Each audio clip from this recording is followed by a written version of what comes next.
안녕하세요, 호화제입니다. 오늘 또 부평에 계신 부동산 사무소 대표님을 만나서 저번에 조금 질문을 못했던 거 이어서 한번 해보겠습니다. 대표님, 본인 소개 좀 해주세요. 안녕하세요. 저는 부평 갈산동에서 좋은 집 부동산을 운영하면서 부동산 이모라는 유튜버하고 부평 좋은 집 블로그를 운영하는 한명옥 공인중개사입니다. 만나서 반갑습니다. 네. 대표님, 여름이라 중개 물건이 좀 있나요? 여름이어서 원래 없기도 하지만 지금이 안전 비수기, 극 비수기 같아요. 거의 매매나 이런 게 심리 자체로 조금 줄어든 현상이 있어서 거의 거래가 없다고 보시면 됩니다. 전세나 월세는 그래도 간간히 있습니다. 네. 대표님, 요즘 그 직방, 다방, 네이버 부동산 이런 게 좀 핫하더라고요. 네네. 이 공인중개사들은 직방, 다방, 네이버 부동산을 어떻게 바라보고 있나요? 저희들이 직방, 다방이나 네이버 없이 지금은 운영하기가 좀 힘듭니다. 이건 저 개인적인 생각도 많이 들어가 있는 부분인데요. 네이버 같은 경우는 아파트나 모든 빌라, 상가 이런 게 거의 그쪽을 거치지 않고 일반인하고 저희들하고 바로 거래가 되기가 어렵기 때문에 그쪽 중개 플랫폼을 통해서 저희한테 들어온 경우가 아주 많고요. 직방 같은 경우는 온투룸을 거의 전문으로 하고요. 다방도 온투룸을 전문으로 하고 있어서 지금은 플랫폼 없이 혼자서 중개를 한다는 건 쉽지 않다고 생각합니다. 네. 대표님, 그러면 공인중개사가 네. 직방이나 다방, 네이버 부동산 일을 하려면 거기에다 가입을 해야 돼요?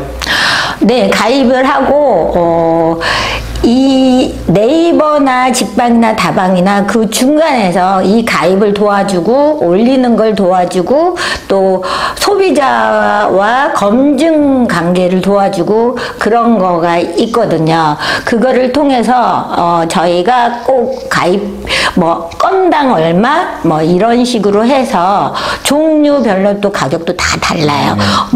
현장 같은 경우는 좀 많이 비싸고 일반 주인 매물이 있고 그 다음에 그냥 홍보식으로 그냥 올리기만 하는 매물이 있죠. 그거에 따라 가격 차이가 있긴 하지만 꼭 가입을 해야만 올릴 수 있어요. 네. 그럼 거래가 되면 수수료 같은 거는 얼마나 받아요?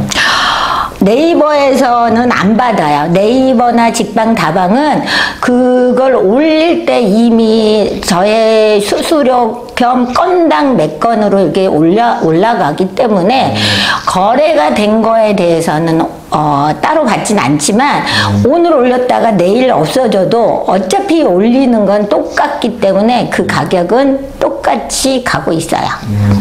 그럼 그동안에는 그 공인중개사들이 물건을 중개하는 사이트가 없었어요?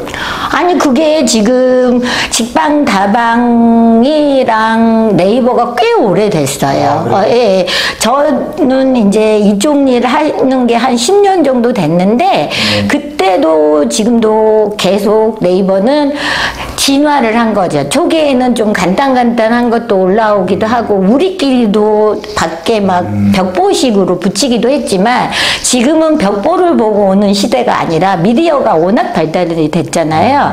이 미디어를 보고 오는 시대이기 때문에 네이버가 더 성장할 수 있었지 않나 이렇게 생각합니다. 그 전에는 계속 있었어요. 네. 저는 중개사들끼리 공유하는 그런 중개 사이트가 있는 줄 알았어요. 그것도 따로 있어요. 저희가 공인중개사 협회에서 하는 한방 프로그램이 있긴 있는데 약간 미흡하다 보니까 그 한방보다는 저희들끼리는 볼 수 있지만 또 외부에서 실은 소비자가 고객이 이걸 봐야만 저희하고 연결이 되는 거잖아요. 그래서 이 한방 프로그램이나 레츠라고 지역 마다 있어요. 제가 인천을 하니까 레츠고, 서울이나 경기 쪽은 날개도 있고 종류가 여러 개 있거든요. 그 지역마다 조그만 네트워크식으로 공인중개사만 볼 수 있는 게 또 있습니다. 네. 그럼 해보시니까 실제 직방, 다방, 네이버 부동산이 많이 도움이 되세요, 업무에? 네이버 같은 경우는 거의 제가 직방다방을 많이 안 하는데 직방다방 같은 경우는 온룸 투룸 위주가 좀 많아요. 그런데 네이버는 다양한 매물도 있지만 다양한 고객들도 우선은 네이버 매물을 보고 저희한테 연락을 하는 경우가 아주 많기 때문에 네이버의 이득을 많이 본다고 주는 거 광고료에 맞춰서 또 이득을 본다고 할 수 있습니다. 네. 그리고 또 요즘 뭐 이렇게 부동산 공인중개사에 관심 있는 분들이 뭐 인공지능, 4차 산업이 이제 발달함에 따라 인공지능 AI가 나오면 네. 이제 공인중개사가 없어질 거다 뭐 이런 얘기도 있더라고요. 네. 여기에 대해서 부동산 사무소를 운영하는 공인중개사로서 어떻게 바라보고 계세요?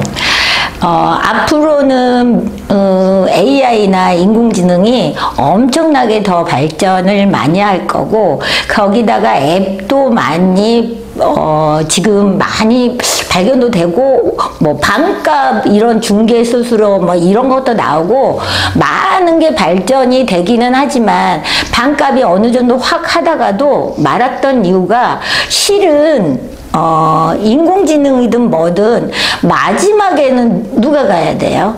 저희들이 가서 마무리를 지어야 이게 사람과 사람 뭐 정이랄까 뭐 이런 게 있잖아요. 정서적으로 교감도 있고 마지막 포인트 마지막을 꼭 찍어주는 건 어차피 공인중개사가 아닐까 싶어요. 그래서 AI가 아무리 지능이 좋아지고 상태가 좋아지고 해도 결론적으로는 저희들이 필요하지 않을까 저는 개인적인 생각합니다. 저도 그런 생각을 좀 했습니다. 이걸 질문지를 만들면서 이렇게 생각을 해봤는데 결국은 둘 간의 거래가 잘못됐을 때 누군가는 책임을 져줘야 되잖아요. 예. 그래서 AI가 많이 등장돼서 활성화되더라도 결국 공인중개사가 결국 계약서를 작성하고 해야 되는 거 아닌가 이런 생각이 들더라고요. 그러니까 AI가 하는 부분은 솔직히 등기부등본, 압류 이런 것도 다 찾아낼 수 있겠죠. 어차피 서류로 할 수 있는 건 다 찾아낼 수 있지만 제가 예를 들면 집을 하나 보고 오면 그때 볼 때는 안 보였던 흠들이 틈새 보인단 말이에요.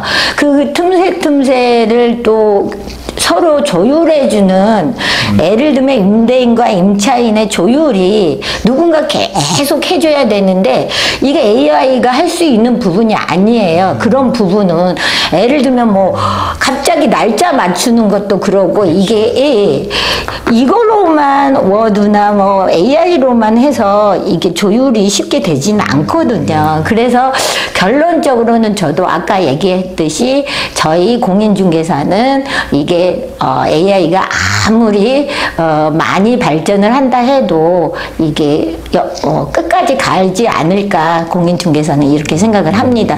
좀 양은 줄어들 수 있겠죠. 그죠? 마지막 질문이 되겠는데요. 앞으로 공인중개사 시장 업역이 어떤 식으로 좀 발전할 거라고 대표님은 생각하세요? 지금은 공인중개사가 너무나 전문적이지 않는 부분도 좀 많아요. 그래서 워낙 많은 공인중개사를 배출을 했기도 하고 그리고 지금 이런 시기가 되면 거의 뭐 문 닫는 데도 많거든요. 그래서 나만의 전문적인 기술이 없이 그냥 자격증 따서 홀딱 오는 그런 시장은 이제 같다라고 생각하고요. 정말 공부하고 뭔가 집중하고 또 아까 말했듯이 AI나 미디어랑 접목을 할 수 있는 사람만이 살아남지 않을까 이렇게 생각합니다. 네, 감사합니다. 네, 감사합니다.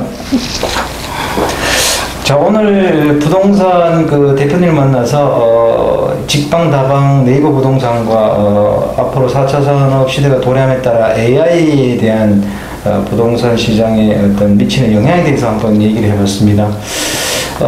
사실 결국은 AI가 등장하더라도 누군가는 물건 사고에 대해서 책임을 져야 되고 또 사람을 상대하는 직업이기 때문에 결국은 사람이 보좌를 해야 되는 거 아닌가 이런 생각이 듭니다. 날이 덥습니다. 여름이라 구독자 여러분 건강 조심하시고 또 다음 시간에 좋은 모습으로 만나 뵙겠습니다. 안녕히 계십시오. 호화제였습니다.